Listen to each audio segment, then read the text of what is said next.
Okay, has anybody seen Scream? Yeah, great flick. All right, listen. There are certain rules you have to follow in a parody situation if you want to survive, okay? Point out the obvious. The Spoof movie, a delightful cinematic concoction that turns the serious into the ridiculous, often with hilarious results. From Mel Brooks' timeless classic like Young Frankenstein and Blazing Saddles to the anarchic charm of the Zucker Brothers' Airplane, spoof movies have long been a beloved staple for audiences craving a good laugh. These films expertly parody genres, tropes, and iconic scenes, turning them on their heads with sharp wit and irreverent humor. The late 90s and early 2000s saw a resurgence of this genre, most notably with the release of the wildly successful Scary Movie in 2000, which lampooned contemporary horror films with reckless abandon. That was the illest rhyme I ever seen, son! However, while Scary Movie was making waves and redefining the horror comedy landscape, another spoof film was quietly waiting in the wings. Made before the Wayans injury, this hidden gem took a similar aim at the horror genre, mixing self-aware humor with a keen eye for the absurd. Its release may have been overshadowed by its more famous counterpart. Still, it shows the spoof genre's creative and comedic potential, offering its unique and uproarious take on the slasher film cliches we all know and love. I'm Mike Conway for JoBlo Horror, and we're going to pay a visit to Scary Movie's overlooked twin cousin with Shriek If You Know What I Did Last Friday the 13th, today on Horror Party Movies.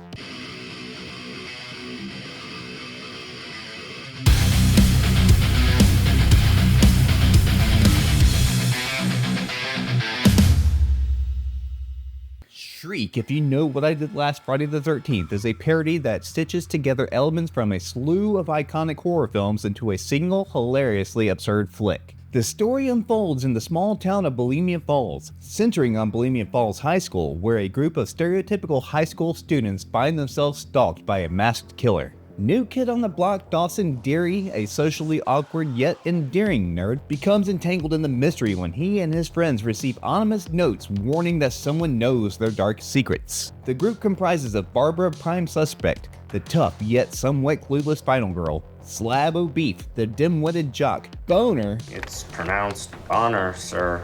sorry, Bonner, the sex-obsessed nerd, and Martina Martinez, the snarky goth girl. As the body count rises, the friends must navigate a series of ridiculous and over-the-top scenarios, each one lampooning familiar horror tropes. They encounter everything from bumbling law enforcement to bizarre red herrings, all while trying to unmask the killer. So what type of party is Shriek If You Know What? I'm not going to say that long-ass name.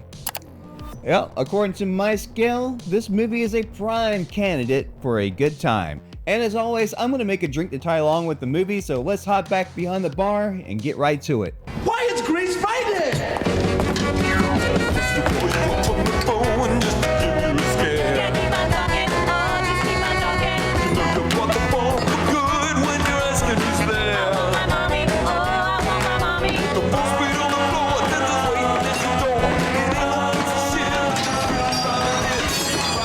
Before we continue with our video, here's a reminder to click the Store tab on any of our JoBlo channels and browse our collection of the latest and freshest designs in our merch store. Go get you some. As with any game, there are some basic rules you can follow or modify. For today's game, take a drink when there is a non-horror movie parody, when there's a kill in the background, anytime you find yourself saying, man, they sure couldn't make this movie today, and finally, whenever someone says boner. Boner? Is Boner one of them? If alcohol is in your bag, there are plenty of things to choose from. Cannabis is legal in your state, Delta 8, 9, 10, or whatever the hell number they're at now. Caffeine, hot sauce, anything. Just know your tolerance. This is supposed to be fun. We don't want to send you to the hospital. Basically, don't be a dumbass. Here, read this disclaimer if that helps.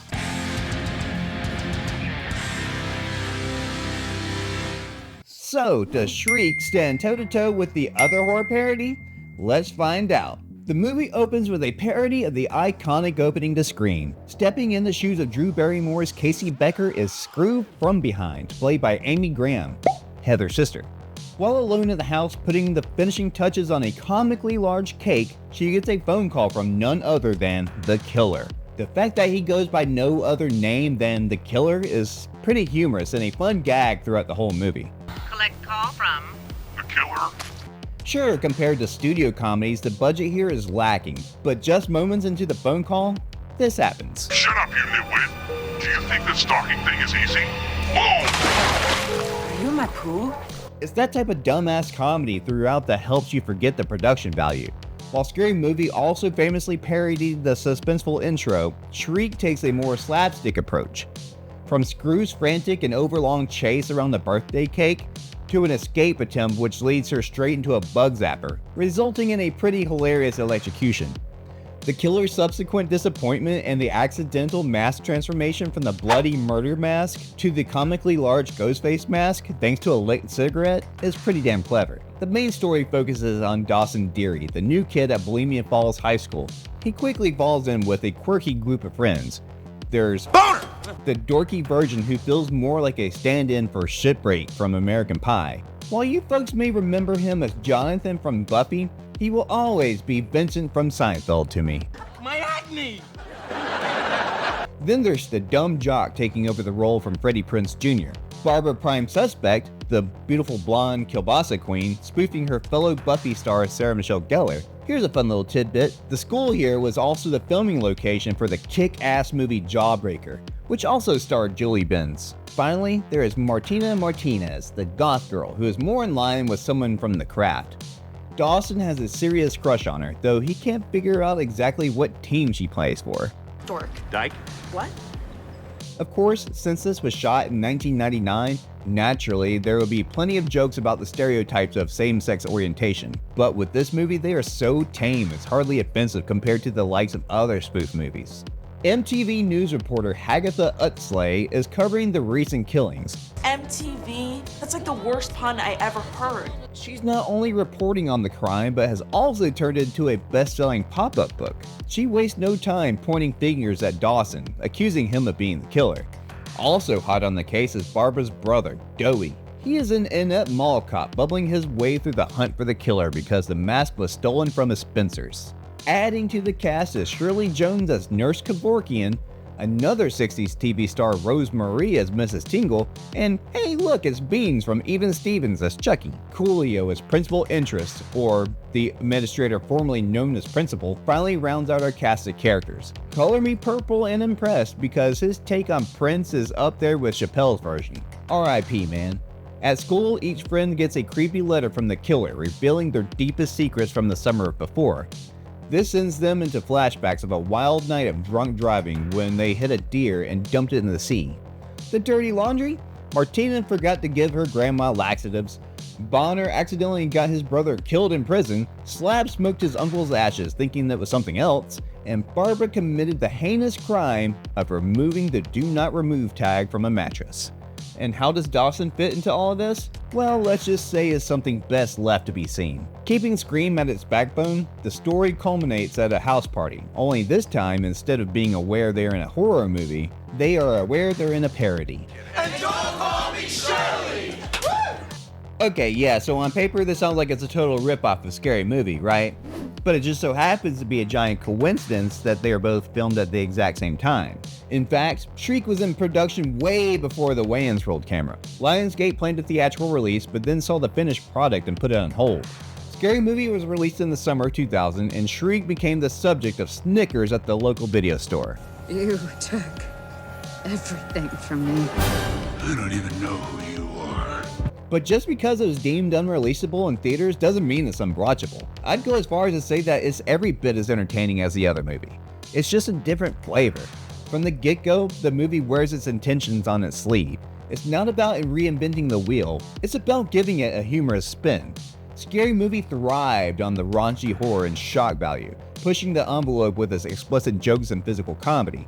Shriek, on the other hand, embraced a more absurd and surreal style. Its humor was less about gross-out gags and more about clever wordplay and ridiculous situations. The director of this film, John Blanchard, knew a thing or two about absurd comedy, having had his roots from The Kids in the Hall to Mad TV.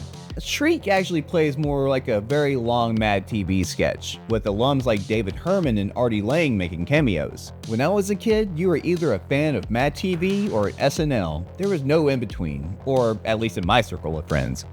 Mad TV was the king of late-night parody in the 90s. Not only did the show give us memorable characters, but also hilarious spoofs of movies and TV shows. Example. Check out the edited for TV Sopranos skit, and also the Gump Fiction skit from the very first episode. Now maybe it's just me, but I believe we're gonna have to get medieval on your buttocks.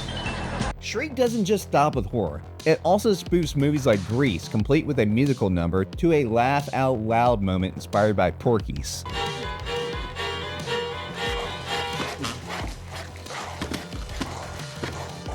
While they're all entertaining on screen, one truly stands out among the rest. Simon Rex as Slab O' Beef. That's right, kids. Dirt Nasty himself is in this movie. His portrayal as stereotypical dim-witted jock is spot on, and his impeccable timing and physical comedy make him one of the film's highlights. But the one scene that cracked me up is when he would attempt to read his "I know what you did last Hanukkah" note. It's a small, reoccurring gag, but it got a big laugh from me every single time.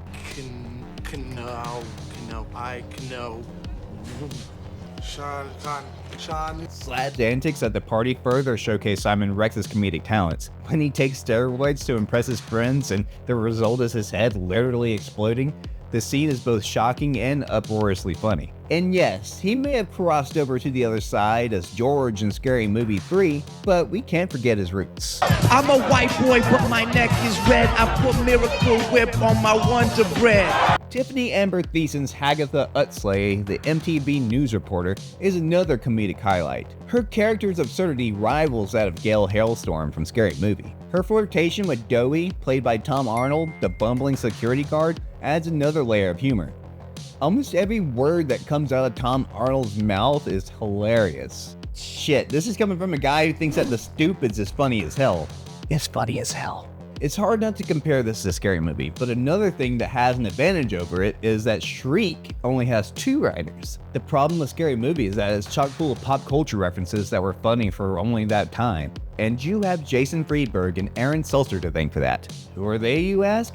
Well, they're the ones pretty much responsible for the slew of shitty spoof movies from the 2000s like Date Movie, Meet the Spartans, Vampires Suck, and so on and so on. Yeah, Shriek has its share of pop culture references too, but it's minimal, like the Mentos parody, or even when the whole chase scene is devoted to VH1's pop-up video. They say not to judge a book by its cover, and the same should be said here because look at this poster. What in the name of 2000s Photoshop?